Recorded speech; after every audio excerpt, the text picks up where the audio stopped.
Hi, everyone. Welcome to Howe Music Charts, where we pull back the curtain on today's music business, exploring music industry trends, music data, and the creativity that helps your artist hit the charts. I'm your co-host, Jason. You'll hear from our other co-host, Rucker, very soon. This podcast is owned and operated by Chartmetric, a music data company that connects numbers to narratives to help the music industry leverage the power of data analytics. Our guest today is Ian Urbina, the director of the Outlaw Ocean Project. The project is a nonprofit journalism organization based in Washington, D.C. that produces investigative stories about human rights, environment, and labor concerns on 2/3 of the planet covered by water. Urbina won a Pulitzer Prize for breaking news and won a George Polk Award for foreign reporting. Several of his stories have been adapted into major feature films, and his reporting for a New York Times Magazine article called The Secret Life of Passwords was nominated for an Emmy Award. He has degrees in history and cultural anthropology from Georgetown University and the University of Chicago. Before joining the Times for roughly 17 years as a staff reporter, he was a Fulbright Fellow in Cuba, and he also wrote about the Middle East and Africa for various outlets, including the LA Times, Harper's, and Vanity Fair. On this episode, we'll talk to Urbina about the Outlaw Ocean Music Project. According to its website, the project represents a novel way to do journalism. Aimed at people who might not otherwise have encountered this reporting, the music renders stories more viscerally and delivers them to the public through different channels. The music project's goal is to raise awareness and stoke a sense of urgency about the human rights, labor, and environmental abuses that occur at sea. So please welcome to the Howe Music Charts podcast, Ian Urbina. Hello, Ian. How are you? I'm good. How are you today? Good. We're talking to you from Washington, D.C.? Yeah. Cool, because I know you're frequently traversing around the world, so it's nice to see that you're back home. I'd like to start by reading you a quote and seeing if in your decades-long your career as a journalist you can place it. Here we go. I go as hard as I can and try to win and see what I can do.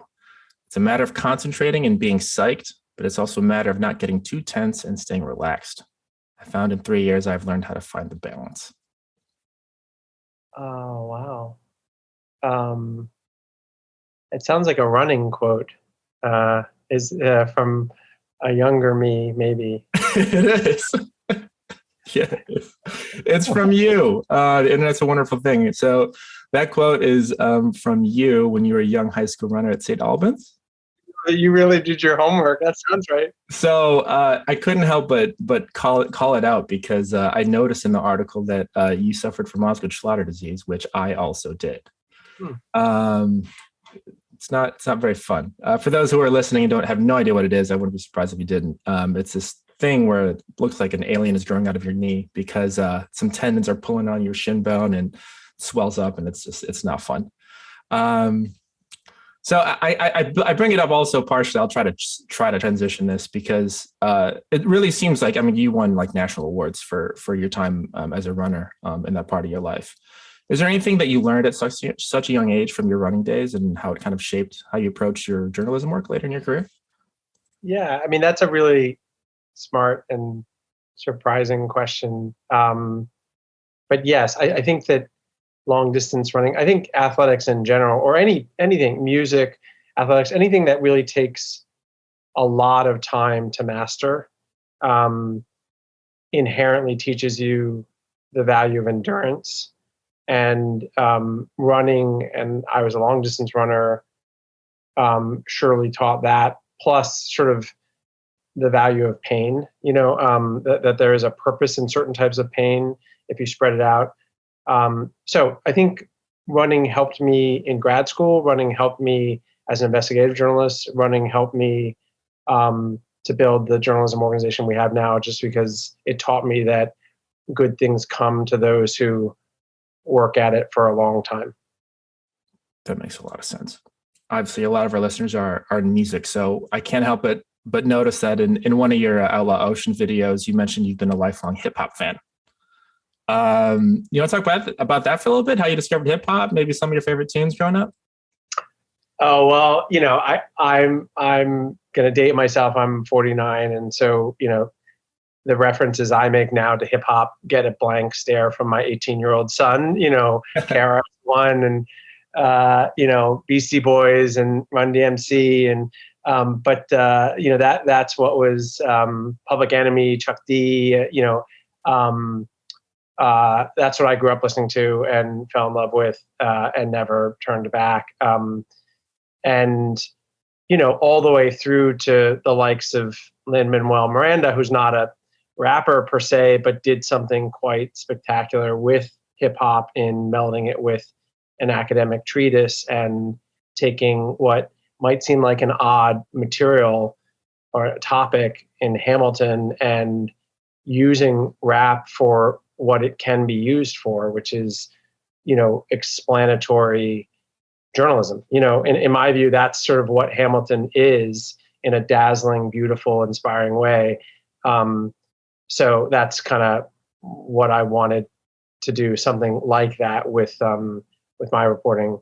But yeah, hip hop has been, I just think it's, Chuck D famously said that, hip hop is the CNN of Black folk. It is really, I think, especially as hip hop has been internationalized, it is the sort of news wire of the street. And whether that street is in Taiwan or Beirut or Caracas, it's really a genre that gives you an unvarnished and not always flattering and sometimes crass, but often really smart and polished and poetic anthropological sense of what's going on in a place that you rarely see reported on in traditional news venues. So I think it's really important in that regard, and I have always respected it as such. Kind of as this almost other way to hear what people are feeling and thinking in different places. Mm-hmm. Fight the powers that be, right?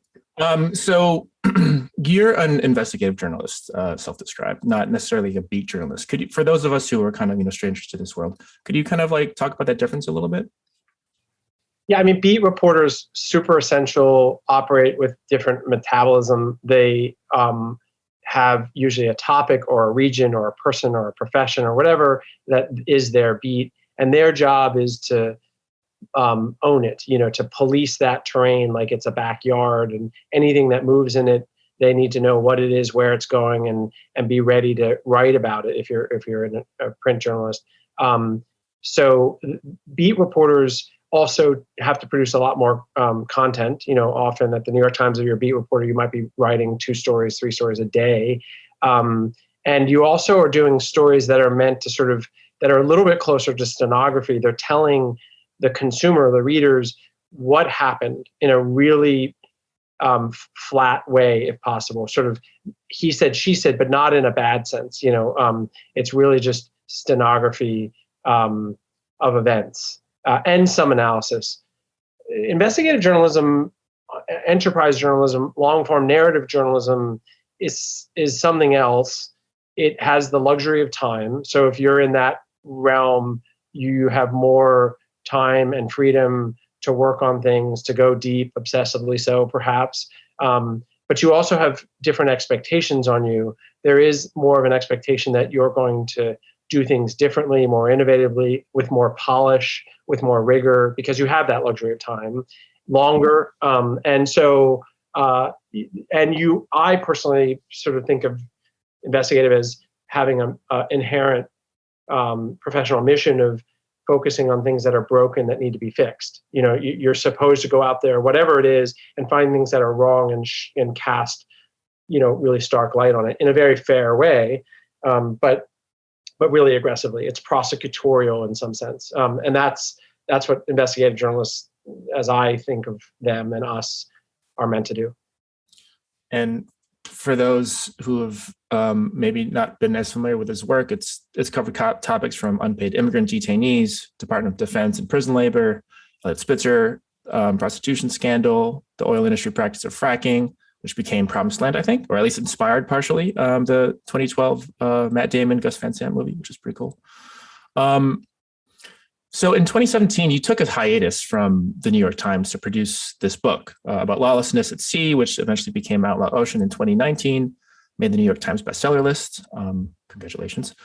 Leonardo DiCaprio optioned the book for documentary and scripted film purposes, which is pretty cool. Can you walk us through that time leading up to your decision to take that hiatus? Because obviously you had been at the Times for a long time at that point.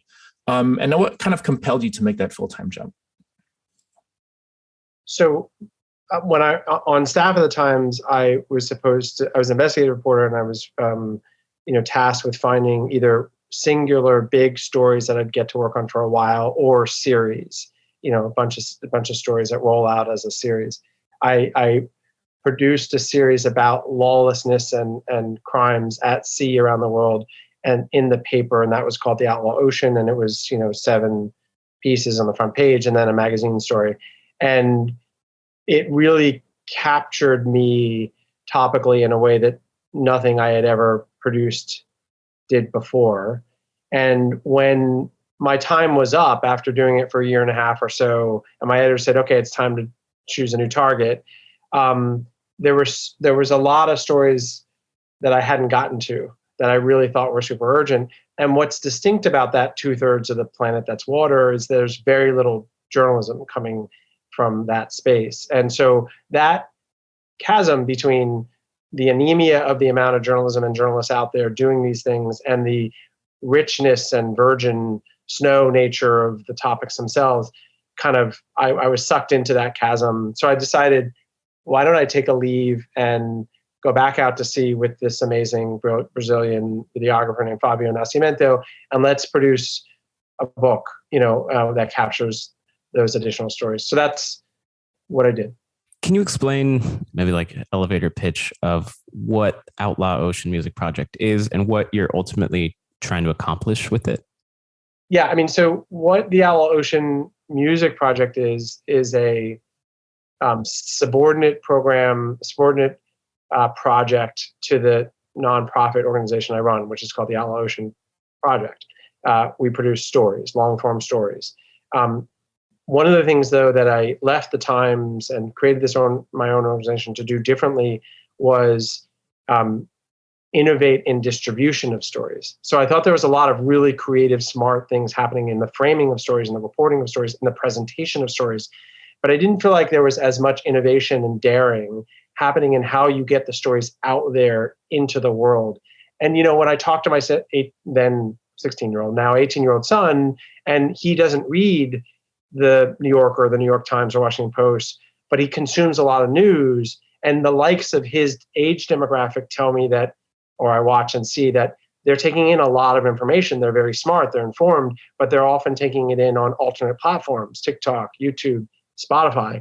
I thought, well, rather than trying in the legacy journalism model, of getting folks to come to your watering hole, be it the New York Times website, why not outservice? Like, we're in the age of Uber and Amazon, right? Things are delivered. So why don't we try to figure out ways to get these stories out to my 17-year-old son, be him in Havana or, Reykjavik, and let's go to where they are. So that got me thinking, where are they? Well, there are lots of places, but a lot of them are consuming music and really learning a lot through music. And so that's interesting. And then the separate thought was, well, if you think of musicians as sort of storytellers who use a different language, their language is music, my language is words, Fabio's language is video. Well, what if we approach musicians and say, hey, would you be willing to take this reporting, if you like it and think it's worthy, convert it into your language and your own aesthetic, and then very generously donate that time, your brand, access to your audience, etc., produce an album and allow us to ride on your coattails, and bring the journalism onto your music, even use sounds from the reporting itself, in the songs to make it more authentic. And then that gets us onto these alternate platforms. And then people listen to the music and are like, oh, that's interesting. That sounds good. That sounds bad. I want to consume more of it. And some percentage of them says, I wonder what that's about. What are these images about? Why is it called that? What's that sound from? Why is it titled this? Who's this Urbina guy? And then they click over and they start reading the stories. Okay, so that's the conceit. That was the play. And it required historically a lot of generosity from musicians to play ball with us in that fashion. But it was all this idea of trying to get the journalism out in a different way to different people on different platforms. So you didn't consider uploading TikTok dances, or is that like the next iteration? Yeah. I report on really dark stuff, sea slavery and murder. So it just felt like the tone was a little off to be dancing on TikTok with that kind of content. So no.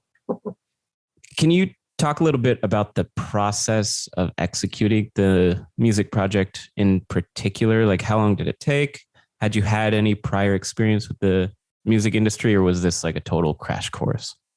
Crash course. Yeah. I mean, complete novice and still learning to this day, and even have had bumps on the way where I learned a lot, which I'm sure we'll discuss. But, I don't play music. I don't read music. I consume a lot of it. In my free time, I sooner listen to my Spotify list than I do watch TV, but I didn't know anything about the music industry and just thought, well, why don't I just treat it like a reporter, which, would, and learn, read up and talk to people. The process that we followed was, initially I thought, well, maybe I'll sign 5-10 people. And where should I start? Start with my own Spotify playlist, and who would it be cool to actually meet that I've been listening to forever? And I started reaching out to those folks. And then when I realized there might be something there, and musicians were very generous and creative and daring and thought it was a cool idea, and they would actually read the content, and many of them thought it was worthy of supporting, then I thought, oh, well, this could be scaled up, and we could actually make this international and grow as big as possible. The sky's the limit. And so essentially what we began doing is, first, stage one was finding musicians that were already on my playlist. Stage two was looking for additional musicians, usually through the suggestive algorithm that Spotify provides. If you like this guy, try this one, and sort of growing outward from there. And then listening to we would always, and I had help from staff, but listen to the musician and, okay, is this lyric heavy? Is this artist really, really too small? And therefore we're going to dump a lot of money on it. And we might even not cover our costs because they're too small. Is the tone of what they produce something that might work with this, et cetera, et cetera. So we would sort of listen and get a feel for the musician and decide, should we reach out to them? And then we would reach out to them and we would pitch them. We and my staff would pitch them and say, hey, we have this crazy idea. Would you hear us out? Here's the idea.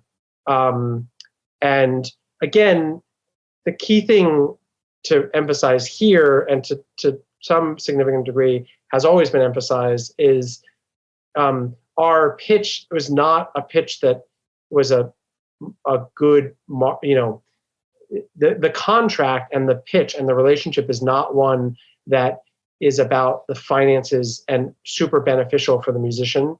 Our goal is to get help charitably from the musician to amplify the journalism. So everything is structured towards that goal. And we've always been very open about that. And if a musician wants to release their own music and not give up any of their royalties or brand attention or anything, then this is not the project for them, because they could just release it with 100% of their royalties on their own, as you guys well know. But if they think it's a cool idea and they support the cause of the journalism we're doing and think it's creatively somewhat inspiring, then we'd say, okay, great, then join us. And that's sort of how we expanded. Got it. So you published some stats on your website. So like 2.2 thousand tracks or something, 500 plus artists, 90 plus countries. Then you have like top 5 genres, artist countries, top tracks. Why did you decide to publish these stats, and how do you hope people use them? I actually got those from Chartmetric, Rucker. Oh, you did? Because you might not know that. Yeah.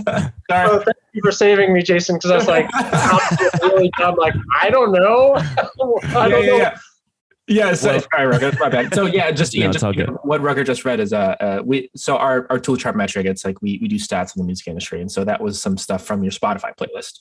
Gotcha. Yeah, I mean, but Rutger, your question, the spirit of it, I think, is what is our mission with regard to the statistics that we have and showing those statistics.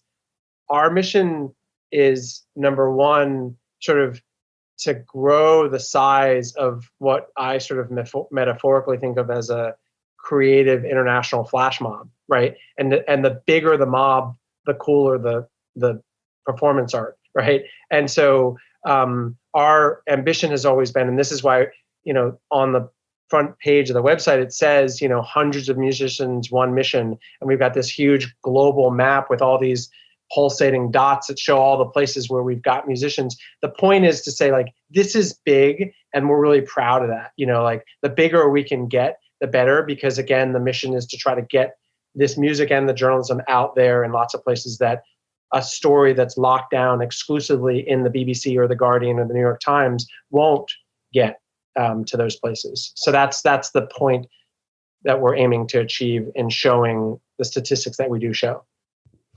Got it. So since you're credited as a co-writer on some of these tracks, you have your own Spotify artist profile, and presumably you have access to Spotify for Artists. Have you poked around the platform at all? And if so, did it help at all? Again, I mean, I feel like I've learned a lot in the 24 months that we've been doing this. And I also feel like I'm still quite the novice. So especially for you music data guys, this guy is clueless, about the data here. I occasionally look on there on the Spotify for Artists page with the simplistic curiosity of how many people right now are listening to any of our music. And that kind of gives me this kind of little happy chuckle inside. 100 people in the world right now are consuming something that has to do with the Outlaw Ocean journalism. That's cool. I find that really neat and inspiring, and it sort of, from a morale perspective, buoys me when the number's high. I'm like, wow, this is really neat. We're doing something really special here. So that's mostly what I look at the data for. Haley, who is smarter and very data heavy and runs the music project, she watches the numbers monthly just to see how did that last month look, and why did we see a bump up or a bump down, and what's working, and did using HubSpot, to pitch playlists help us, or was it a waste of money? Did those ad dollars we spent to promote those albums on Facebook help the albums or not? What can we see? So she's looking at the data to some degree, but I don't as much. Got it. And why did you decide to go the route of having an artist profile versus say a curator who curates playlists with these tracks on them? Well, the honest answer is I actually didn't know of the options. Again, recall that I was sort of building this airplane as it rolled down the runway. Sure. And making decisions that felt intuitive. And I got some really good counsel and help from a guy named Kyle Dick at Nameless, which is a small label. And he's a real music professional who knows what he's doing. And his firm was generous enough to join us and provide counsel on a lot of these things. So in the early days, I think the thinking on my own and with counsel from Kyle was it makes sense to try to centralize all the music around a singular thing. And the Outlaw Ocean name makes sense because if you're going to try to get folks to come and consume the journalism, then it needs to reside somewhere. And often, but that's not a musician, right? It's an NGO. So there should be a person that's associated with it because people want to humanize this concept. And so it made sense for me to be the face of the organization and this idea. And that's why an artist page made sense, even though I'm not a musician. So I guess we've been skirting around this a little bit, but I wanted to address briefly the Ben Jordan video. Obviously, for those who aren't familiar, this video raised some misgivings he had about the Outlaw Ocean Project, and that led to a small social media firestorm. and some articles published about it. So I guess just as like a preamble here, and maybe you're fully aware of this now just because you like got thrown immediately into it. But I think where Ben Jordan is coming from is a lot of artists get exploited. And this is like labels, PR companies, attorneys. Speaking as an artist myself, have experienced it over and over and over. And the classic ones are like pay to play schemes where like you pay your own money in order to work, essentially, or we can't pay you, but we'll give you exposure. So those are like the classic, you know, exploitative things that have been around since the beginning of the music business. So I think that's the context, that was his mind frame. That's where he was coming from. I think he probably attached that to you unfairly. So I think, unfortunately, this like the deal that you did is like essentially what labels, the kinds of deals that labels do. You sort of became the scapegoat for that in this video. So I just want to be like fair to all sides there. Yeah. And you were coming into the music industry from another world, so you probably didn't even understand all of that context going on there. But rather than rehash everything that's already been like written about, all the contract stuff and whatever, I was curious what the learning process was like for you going through all of this, like both the hard realities of the complexities of the music business, but also just like what effect it had on you and how you are approaching this project. And the learning process of the project writ large, or of the recent kind of, you know, spanking that I took. Which one are you asking about? I guess both. Has it affected how you are navigating the future of the project, or like what lessons were learned there? Yeah. No, well, first of all, I appreciate how fair you're being to all sides, not just to me in your rendering. And I think it's quite accurate what you say. The backdrop here is a legitimate, true, important backdrop, which is one in which this workforce, musicians, have a long history of exploitation and frustration, et cetera. So I think you're really on point with that.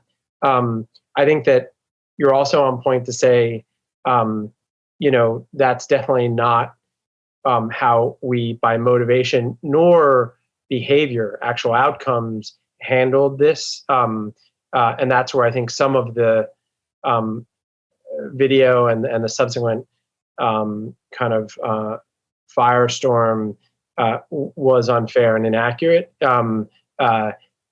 Because at the end of the day, I do think it's important to treat people openly and transparently and give them a decision to make. Here's the contract. We're not going to hide anything from you. Here's our mission. This is probably not the gig for you if you are looking at this as a financial opportunity, and you guys are workers and you got bills to pay and you need to be thinking about things as a financial opportunity or not. This is the kind of thing to look at as a something that you would, as a sort of a donation, a charitable sort of thing that you would get involved with because you think it's a cool idea and want to participate, but not because you're going to come out making a lot of money on it. And we were always very, very clear on that point. And I personally don't think it's wrong to ask people. Half my day is spent teaching classes for free and doing all sorts of stuff for free. You know, we all are engaged in charitable endeavors, supporting things we believe in that are interesting and fun. And, you know, and this is no different than that. And so a lot of musicians, and the vast majority of musicians who signed on, understood that and stayed signed on. You know, 450 of the original 500 are still in prod. Now, all that said, definite lessons learned and mistakes made on my part. Among those, number one, you know, when you're interacting, especially with younger musicians who are young and vulnerable and hungry, like you probably want to go the extra mile to be thinking about what they're not thinking about and sort of messaging at them, you know, extra hard, the point that I've been making to you guys. Hey, just to be clear here, this isn't going to result in a Netflix documentary that you're going to be optioned, or, just because I'm associated with these things doesn't mean that this music is going to like take off and this is going to be a launch pad for you. Do this only if you enjoy it for these reasons. So I definitely learned through this that I should be, and already am clear on that kind of stuff. I think I also, I sort of tried to channel Ted Lasso, and sort of thought, okay, what would Ted Lasso be the goldfish? Exactly. Like, not the panic attack part, but more the like, just a fair, good leader, like, okay, what would he do in this situation? I was like, okay, don't defend yourself, except maybe a little bit. Mostly focus on owning the stuff that you should own, and then try to figure out what you can do, as radical as those things may be, to genuinely fix those things. And so that's kind of like what I did and what my staff did. And we had a meeting, talked about, and thought, okay, let's like think about radical things we can do that take to heart their frustrations, and what can we do no matter the cost to us. So step one was like, okay, presently we're taking, at that moment, we were taking 50, and this was all transparent. It was contractually signed. We didn't bamboozle folks into doing it, but they all signed on to a revenue made on the music. 50% goes to support us doing more journalism and music, and 50% goes back to the musician. I said, okay, what if we just blow that up right now? And we say, hey, we hear you. We're going to change unilaterally, whether you want it or not. Like, we're going to change those economics right now. We're going to make 100% of any streaming revenue made go to you. You just got to kind of like click this button to affirm the new splits. And we're going to do that because we hear the points that are being made, and we want to get out of the finances business. Because again, our main mission here is really to get the journalism out there. And so let's get out. We hope that we might make some money with that 50% revenue, and that would cover the cost of the reporting, which is insanely expensive. But it seemed just simpler to like shift that. And that was a radical move. It meant we lost a huge amount of money because we dumped a lot of money on the front end, making album art, music videos, and ad buys. And we said, okay, let's just cut those losses. We'll just take them on, and let's just switch the splits. We did that right away. Okay, that's a pretty big move and changes the structure. We also said, anyone who's not happy with anything that we've done, we're going to make it easy for you to leave with no bad feelings, and we're going to give you the music. Like, the music is now yours. You own it. You don't have to take the sound effects out of it. You can reload it, take it somewhere else. Here's just all you got to sign off on. That cancels the first contract. So that was also another radical move. So these are sort of the lessons learned that we thought, how can we restructure it so that we can get back to focusing on the core mission, which is not making people angry or correcting the record or defending ourselves, and is instead recruiting people that get it, really like it, and are interested in joining and continue to grow. And so those are the big lessons and changes we made. Honestly, a lot of labels should look to this example and how you reacted, like how you learned and changed the contracts and gave the rights back to artists. I think labels should look to this and be like, we should do this too. This is the right thing to do. Play the devil's advocate from a fairness point of view, right? Like, it's not fair, and I'm not talking about myself. I'm happy with the decisions we made. But if a label puts music into your album, right, they upfront money, right, and and you sign a contract with that label that says you understand the terms, and there's no bamboozlement or anything like that, and then you're disgruntled later on, I don't actually think from a purely fairness point of view that the label then stomaching the losses of what they put in and giving all the rights back is actually fair to that partner in the contract. And so I actually don't think that from a general point of view, just because artists are like, hey, I'm not making enough here, unless the label has fallen down on its obligations to market the album, which is their job, okay, then the artist has a legitimate gripe. You were supposed to do this, you didn't do this, the music isn't earning for me, and that's because of you, we got to talk. But if the deal is transparent and the splits are transparent and the label puts in money up front and then the artist says, I'm unhappy, the label taking all the losses, that to me doesn't feel fair to the label in general. I'm, again, not speaking about us. I am very happy with the move we made because we can weather the storm, take the losses, and then move forward with the real mission.